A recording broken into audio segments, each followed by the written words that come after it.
Salut à toi qui me regarde, qui regarde ma vidéo aujourd'hui. Déjà, merci d'avoir cliqué sur ma vidéo. En fait, si tu es nouveau dans cette chaîne, ici je parle de deux thèmes principaux. Je parle d'intelligence financière, je parle d'investissement immobilier. Alors si ces deux thèmes t'intéressent, si tu aimerais bien faire le voyage avec moi, tu n'as qu'à t'abonner à cette chaîne.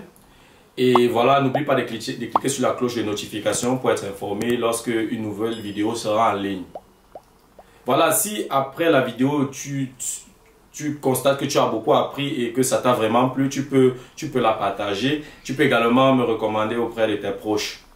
Voilà, tu peux me laisser également un commentaire puisqu'on apprend tous les jours et je ne peux pas tout savoir. Donc du coup, si tu as des idées, des idées pour mon amélioration ou bien pour l'amélioration de mes contenus, alors ce sera la bienvenue. Voilà, aujourd'hui, nous allons parler d'un thème très intéressant. En fait, beaucoup de personnes font l'erreur de dire que prendre un crédit est une mauvaise chose. N'est-ce pas? Mais j'ai essayé d'élaborer la différence entre épargner et prendre un crédit. La différence sera bien détaillée, bien expliquée juste après l'intro.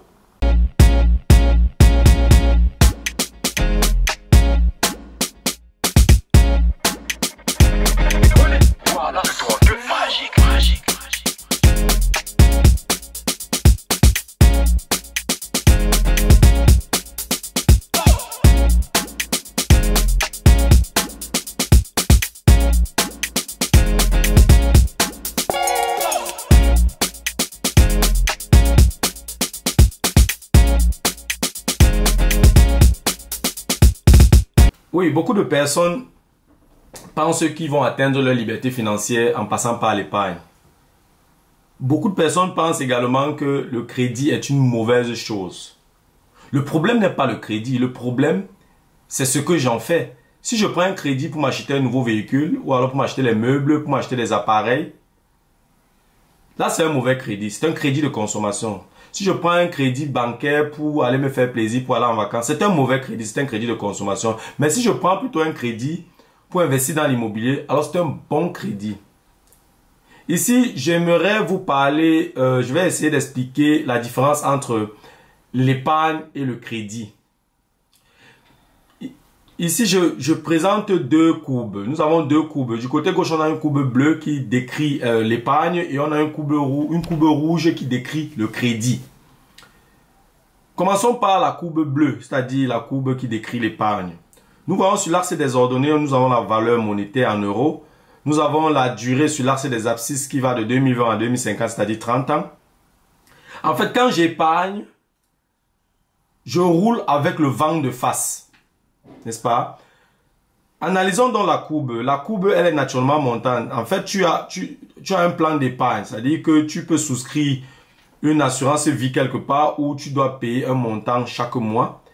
Et dans le contrat, c'est mentionné qu'en 2050, tu auras une somme de 100 000 euros.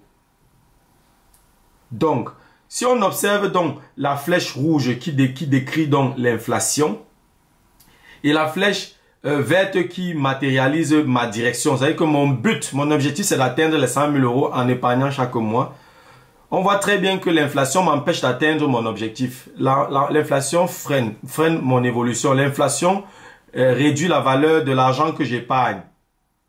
Donc du coup, en épargnant, tu ne fais pas une bonne affaire. Parce que les 100 000 euros qu'on te promet aujourd'hui n'ont pas 100 000 euros de valeur dans 30 ans.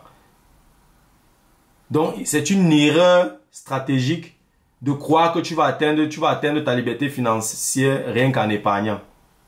Oui, tu peux épargner une certaine période, mais pour te lancer dans des gros investissements où tu es protégé contre l'inflation. Là, tu peux passer par l'épargne. Et quand je dis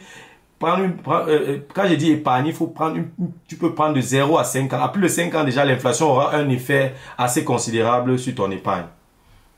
Analysons donc la courbe orange du côté droit. Ici, lorsque tu prends un crédit, tu roules avec le vent en poupe.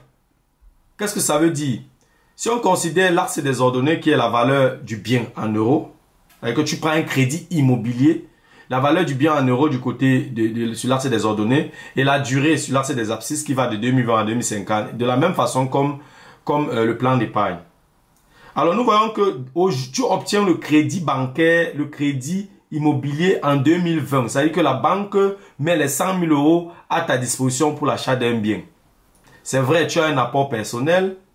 Tu as un apport personnel. Tu peux décider par exemple de financer toi-même avec ton apport personnel les frais supplémentaires liés à l'acquisition. Chaque mois dont tu rembourses, nous voyons dans la courbe orange qui est descendante. Ça veut dire que chaque mois que tu rembourses, le crédit diminue. En 2050, tu as tout payé. Analysons dans les deux flèches. Tu as la flèche de ta direction, c'est-à-dire que tu veux aller vers le bas. Tu veux aller vers le bas. Pendant que l'inflation veut également aller vers le bas parce que l'inflation réduit également la valeur du crédit. Donc les deux flèches sont dirigées vers ta direction. Les deux flèches sont orientées vers ta direction. On comprend donc très vite à travers ces deux courbes que il sera plus intelligent de prendre un crédit pour investir dans l'immobilier. Parce que ici, l'inflation te protège. Voilà en fait en quelques mots la différence entre épargner et prendre un crédit. Merci déjà d'avoir pris de ton temps pour suivre cette vidéo. J'espère que cette vidéo t'a plu. J'espère que tu as appris quelque chose. J'espère que dès à présent, tu sais déjà faire la différence entre épargner et prendre un crédit. J'espère que dès maintenant, tu ne feras plus l'erreur de considérer le crédit comme une mauvaise chose. Parce qu'en fait, je ne connais pas de millionnaire qui ne prend pas de crédit. Si tu veux devenir millionnaire, si tu veux atteindre ta liberté financière, alors tu dois devoir faire avec les crédits. C'est incontournable. Voilà, ce fut vraiment un plaisir de partager cette information avec toi. J'espère bien te revoir dans la prochaine vidéo. Et surtout, n'oublie pas de t'abonner à cette chaîne, de cliquer sur la cloche de notification. Tu m'envoies un commentaire. Et n'oublie pas de m'envoyer aussi un like. Ça me ferait énormément plaisir. C'était Fabrice de Imogénie. Ciao.